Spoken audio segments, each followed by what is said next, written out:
तीर्तोल शरणीछक निकट जनसेवा केन्द्र परिसर में सहकार भारतीर 48तम स्थापना दिवस पालित हो जाइछि।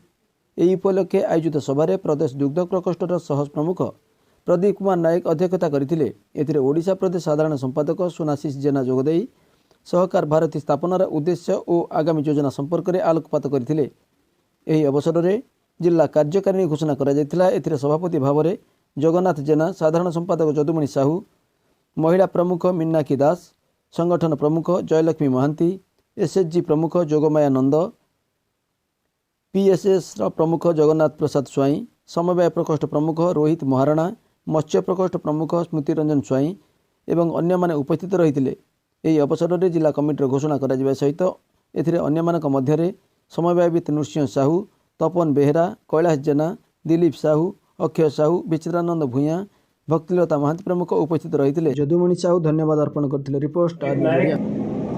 समवाय प्रकोष्ठ अच्छी भारतीय जनता पार्टी तार प्रमुख अच्छी जिलार आज आम सहकार भारती तरफ जो समवाय प्रकोष्ठ प्रतिष्ठा दिवस पालन कराला एवं आगामी दिन में केमी आम समस्त को आर्थिक दृष्टि स्वावलंबी से विषय में आम नुआ नुआ समवाय गठन करवा एवं ये कथा को तल स्तर में पंचायत स्तर में केवल जो पैक्स अच्छी बाद नॉन पैक्स गुड़ाक केमी जमी आम डायरी सेक्टर हो, बी कीपिंग हो, अलग अलग क्षेत्र जो मैंने अच्छी गोट फार्मिंग हो कि फिशरी यही सब क्षेत्र में प्रवेश करेंगे और साधारण गरीब जनता आर्थिक मानदंडर उत्थान पाई सहकार भारती कार्य करें। आम प्रति पंचायत रु पाखापाखि 200 परिवार को जोड़ार लक्ष्य नहीं आज आम स्थापना दिवस एक प्रकार संकल्प नेलु। सहकार भारतीर 48तम स्थापना दिवस सारा प्रदेश रे पालन होची। आज जगतसिंहपुर जिले में पालन है।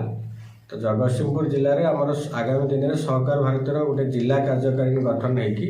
ये जिले में विभिन्न सेक्टर रे आमर समवाय गठन हम, नूतन समवाय गठन हम। आउ जो जो समवाय अच्छी से समवाय सहित संपर्क स्थापन करी भी केमती आगू बढ़े, भी जहाँ समस्या अच्छी तार समाधान दिगरे भी पदक्षेप नि।